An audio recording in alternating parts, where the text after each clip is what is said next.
Hello കുട്ടീസ്, welcome back to Xylem learning. It's me Anuragna, നിങ്ങളുടെ സ്വന്തം മിസ്സാണ്. ഓക്കെ, മക്കളെ എല്ലാവരും നിങ്ങളെ ഓണപരീക്ഷയ്ക്ക് വേണ്ടിയിട്ട് ഇപ്പൊ അടിപൊളിയായിട്ട് പ്രിപ്പയർ ചെയ്തുകൊണ്ടിരിക്കുന്നുണ്ടാവും അല്ലെ. അപ്പൊ ഓണപരീക്ഷ എന്ന് പറയുന്ന സമയത്ത് നിങ്ങൾക്ക് എന്നെ അറിയാം, നിങ്ങൾ സ്കൂൾ എത്തിയതിനു ശേഷം നടത്തുന്ന ആദ്യത്തെ എക്സാം ആണ്. അപ്പൊ ഈ ഒരു എക്സാമിന് നല്ല മാർക്കോടുകൂടെ നിങ്ങൾ എല്ലാവരും പാസ് ആവേണ്ടതുണ്ട് അല്ലെ. നമുക്കറിയാം ഇനി വരാൻ പോകുന്ന നമ്മളെ LSS എക്സാമിന്റെ മാർക്കുകളൊക്കെ നമ്മൾ കാൽക്കുലേറ്റ് ചെയ്ത് തുടങ്ങുന്നതും നമ്മൾ ഓണപരീക്ഷയുടെ മാർക്കൊക്കെ നോക്കിയിട്ടാണ്. അപ്പൊ എന്തായാലും നമുക്ക് എല്ലാവർക്കും നല്ല മാർക്കോട് കൂടെ പാസ് ആവണം അല്ലെ. അപ്പൊ ഏതൊക്കെ ചാപ്റ്റേഴ്സ് ആയിരിക്കും മാത്സിന്റെ കേസിൽ നമുക്ക് ഓണപരീക്ഷയ്ക്ക് ഉണ്ടായിരിക്കുക എന്ന് നിങ്ങൾ കുറെ ആൾക്കാർ ഇങ്ങനെ ചോദിച്ചുകൊണ്ടിരിക്കുന്ന സംശയമാണ്. ഏതൊക്കെ ചാപ്റ്റേഴ്സ് ആണ് മിസ്സേ ഞങ്ങൾ പഠിക്കേണ്ടത്, എവിടെ വരെയാണ് ഞങ്ങൾ പഠിക്കേണ്ടത് എന്നൊക്കെയുള്ള സംശയം നമുക്ക് ഇന്നത്തെ ക്ലാസ്സിൽ എന്ത് ചെയ്യാം, കംപ്ലീറ്റ് ചെയ്യാം. ഓക്കെ, അപ്പൊ ചാപ്റ്റേഴ്സിന്റെ പേരുകൾ എന്റെ മക്കൾ ശ്രദ്ധിച്ചോളാം. നമ്മളെ മാത്സിലെ 4 ചാപ്റ്റേഴ്സുകൾ മസ്റ്റ് ആയിട്ട് പഠിക്കുക. ഫസ്റ്റ് ചാപ്റ്റർ നിങ്ങൾക്ക് അറിയാം അല്ലെ, ഏതായിരുന്നു നമ്മുടെ first chapter?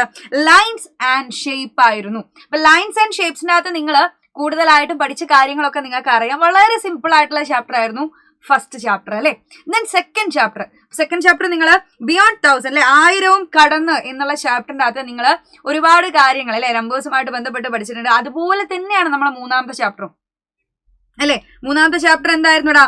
How many numbers അല്ലെ, എത്ര സംഖ്യകൾ. ദെൻ ഏറ്റവും ലാസ്റ്റ് ആയിട്ട് നമ്മൾ പഠിച്ച ചാപ്റ്റർ ആയിരുന്നു നമ്മളുടെ 4ാമത്തെ ചാപ്റ്റർ ആയിട്ടുള്ള ഇൻക്രീസിങ് നമ്പർ അല്ലെ, കൂടുന്ന കൂട്ടം. അപ്പൊ ഈ ഒരു ചാപ്റ്ററില് ഒരു പക്ഷേ നിങ്ങൾക്ക് ഓണപരീക്ഷയില് 4ാമത്തെ ചാപ്റ്ററിന്റെ പകുതി വരെ ആയിരിക്കാം നിങ്ങളെ എക്സാമിന് ഉണ്ടായിരിക്കുക എന്നാണ് തോന്നുന്നത്. അപ്പോൾ നിങ്ങൾ എന്ത് ചെയ്യുക, നമ്മുടെ ആദ്യത്തെ 3 ചാപ്റ്ററും 4ാമത്തെ ചാപ്റ്ററിന്റെ പകുതി വരെയെങ്കിലും മക്കൾ എന്ത് ചെയ്യണം, കൃത്യമായിട്ട് നമ്മുടെ എക്സാമിന് വേണ്ടിയിട്ട് പ്രിപ്പയർ ചെയ്യണം. ഓക്കെ, അപ്പൊ എനിക്കതിൽ പറയുന്നത് വെച്ചാൽ 2ാമത്തെ ചാപ്റ്ററും 4ാമത്തെ ചാപ്റ്ററും ഏകദേശം ഒരുപോലത്തെ ചാപ്റ്റർ തന്നെയാണ്.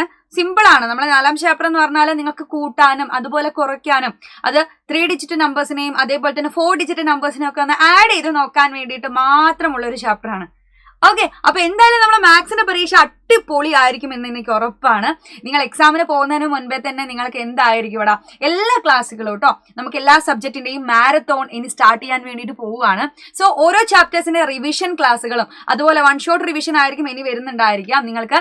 ഇനി എല്ലാ ചാപ്റ്റേഴ്സിന്റെ കേട്ടോ, അത് മാത്സ് തന്നെ ആയിരിക്കണം എന്നില്ല, എല്ലാ സബ്ജക്റ്റിന്റെ 1 ഷോട്ട് റിവിഷനും അതുപോലെ എക്സാമിന് വേണ്ടിയിട്ടുള്ള എല്ലാ കാര്യങ്ങളും നമ്മൾ ഇനി ചാനലിൽ പ്രൊവൈഡ് ചെയ്യാൻ പോവാണ്. അപ്പൊ മാത്സിന്റെ കാര്യത്തിൽ ഒരു കോംപ്രമൈസും ഇല്ല, നമ്മൾ ഫുൾ മാർക്ക് മേടിച്ചിരിക്കും.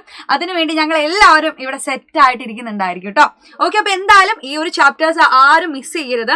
ഇനി വരുന്ന ഓരോ ലൈവുകളും നിങ്ങൾ മിസ് ചെയ്യാതിരിക്കുക. നിങ്ങളുടെ ഫ്രണ്ട്സിനൊക്കെ ഈ ഒരു കാര്യം അറിയിക്കുക കേട്ടോ. ദെൻ ഇത് നമുക്ക് ഇമ്പോർട്ടന്റ് ആണ്. നമുക്ക് ഇനി വരുന്ന LSS എക്സാമും കൂടെ മേടിച്ചെടുക്കണമെങ്കിൽ ഓണപരീക്ഷയ്ക്ക് അടിപൊളി മാർക്ക് വേണം.